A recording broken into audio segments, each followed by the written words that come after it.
During the first 50 days of a baby's life, everything changes, for the baby and for the parents. The nights stretch longer, the days blur together, and every cry, every movement, every tiny gesture carries meaning. Around this time, many parents begin to notice something new. Their baby starts waking up more often at night, demanding to feed again and again. Between feeds, the baby may keep hands near the mouth, rub the gums, or even seem to chew on the tongue. Naturally, a question arises. Could my baby be teething already? The short answer is no. A baby at 50 days is still far from the teething stage. But this period is full of rapid developmental leaps that can make it look as though something big is happening in the mouth. Understanding what's really going on helps parents respond calmly and confidently rather than with worry or frustration. At roughly 7 weeks old, an infant's nervous system matures dramatically. Reflexes that were once random become coordinated. The mouth, lips, and tongue are among the most sensitive areas of a newborn's body, and the baby begins to explore them. Bringing fingers to the mouth, rubbing the gums, or chewing on a fist are part of this discovery process. These actions strengthen oral muscles, prepare the baby for later stages of feeding and speech, and offer comfort. It's self-soothing, not a dental milestone. True teething usually begins between 4 and 7 months of age.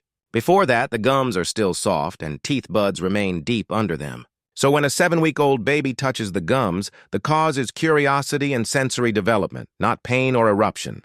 Parents sometimes misinterpret this, leading to unnecessary remedies or anxiety. What the baby needs most is gentle reassurance, safe opportunities to suck, and patient observation. Feeding patterns also shift at this age. Around week 7 or 8, many babies enter what professionals call a growth spurt or developmental leap. The brain is expanding at an astonishing rate. Muscle tone improves and metabolic demand skyrockets. To fuel this transformation, the baby asks for more milk, often much more.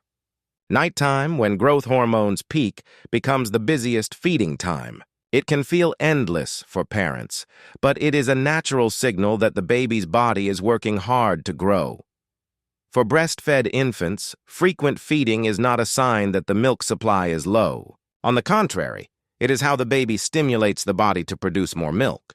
Each feeding tells the mother's body exactly how much to make in the coming days. Within a week or two, the supply usually catches up and the baby settles into a gentler rhythm. Formula-fed babies may also cluster feed for comfort and closeness.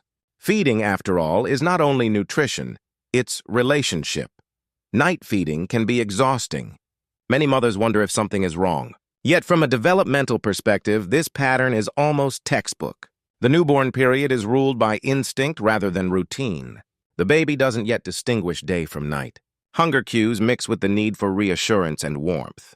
The familiar heartbeat and scent of the mother are the baby's safe harbor. When the baby wakes and cries, it's rarely only about food. It's about connection. Each feed becomes a conversation. I'm here. You're safe. The world is okay. Understanding this can change the emotional experience entirely. Instead of seeing the baby as difficult, parents can see a tiny human doing exactly what biology designed, building trust. Every time the baby is held, every time the cry is answered, neurons wire together to form the foundation of emotional stability. Secure attachment begins in these midnight hours. Still, there are practical ways to make nights smoother. During the day, ensure that the baby feeds fully at each session. Let the baby nurse until swallowing slows naturally, usually 15 to 20 minutes per side. Full daytime feeds often translate into longer nighttime stretches. Keep daytime bright and active, open curtains, talk, play gentle music. At night, dim lights, use calm voices, and minimize stimulation. Over time, the baby learns the rhythm of day and night. If the baby wakes after only short intervals, check feeding technique. Sometimes the latch is shallow, leading to incomplete feeding and quick hunger. A lactation consultant or pediatric nurse can assess and guide simple adjustments.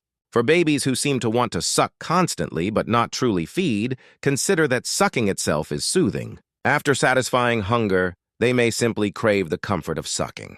Allowing short comfort feeds or offering a clean finger or soft pacifier can help them settle. Many parents notice the baby exploring the mouth or gums during wakeful moments. There's no need for teething gels or medication at this age. Instead, Gently massaging the gums with a clean finger, or letting the baby grasp a soft cloth can satisfy curiosity. These small interactions become early sensory play, teaching the baby where the body begins and ends. As days pass, remember that babies sense the emotional climate around them. A calm caregiver helps regulate a baby's nervous system more effectively than any technique. When parents breathe slowly, speak softly, and move with confidence, babies mirror that rhythm. Their heartbeat slows, breathing steadies, and sleep comes easier. Healing energy begins with presence. From a psychological viewpoint, the first 2 months of life are about trust versus mistrust. This is the earliest developmental stage described by Erik Erikson. The baby learns whether the world is safe and responsive. Frequent night feeding plays a part in this lesson. Each time the caregiver responds, the baby's brain encodes, "My needs are heard." This belief becomes the seed of self-regulation later in childhood. A baby whose emotional needs are met consistently tends to grow into a child who manages stress better and relates more securely to others. Parents sometimes worry about spoiling the baby. It's important to remember that infants under 3 months cannot manipulate. Their cries are pure communication. Responding promptly doesn't create dependency, it builds resilience. Over time, the baby internalizes the comfort received and becomes capable of soothing themselves.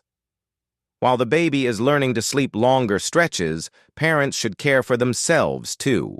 Fatigue can distort perception, making normal behaviors seem alarming. Sharing night duties, resting during the day, and maintaining hydration and nutrition are essential. A well-rested caregiver can read cues more accurately and respond with patience. When we view these weeks through a lens of healing rather than control, everything softens. The baby's needs are not problems to fix. They are messages guiding us toward balance. Feeding at night, touching gums, seeking closeness. These are signs of healthy development. The baby is not regressing or misbehaving. They are becoming. For mothers in particular, this stage invites gentle self-reflection. The postpartum body is still recovering. Hormones fluctuate.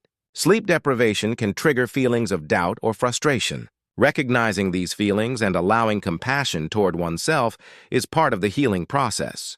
When a mother holds herself kindly, she naturally holds her baby more peacefully. Emotional regulation flows both ways. To support both mother and child, create small rituals of calm.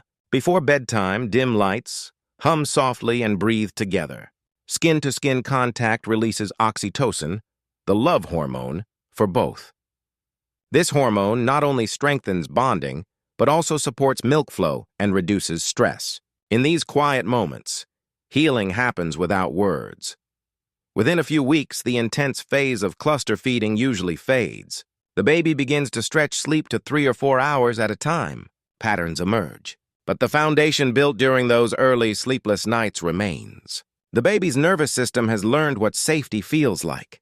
That inner sense of safety will influence everything, from future sleep to social confidence to how the child handles emotions years later.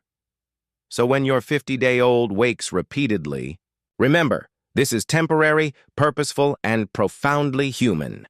It is not teething, not hunger alone, it is connection. The baby is practicing the first language of life, the dialogue between need and response. Through your patience, warmth, and presence, the baby learns the world is kind.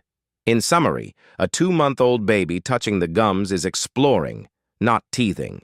Nighttime feeding surges because growth and brain development are accelerating. Feed on demand, watch for effective latch, create clear day-night cues, and keep emotional space calm. Most importantly, view the process not as disruption, but as relationship. These moments, though exhausting, shape the emotional architecture of a lifetime. Every parent walking the floor at 2 a.m. should know this truth. You are not failing. You are forming something invisible but lasting, trust. And trust, once formed, becomes the quiet strength your child will carry into every stage ahead.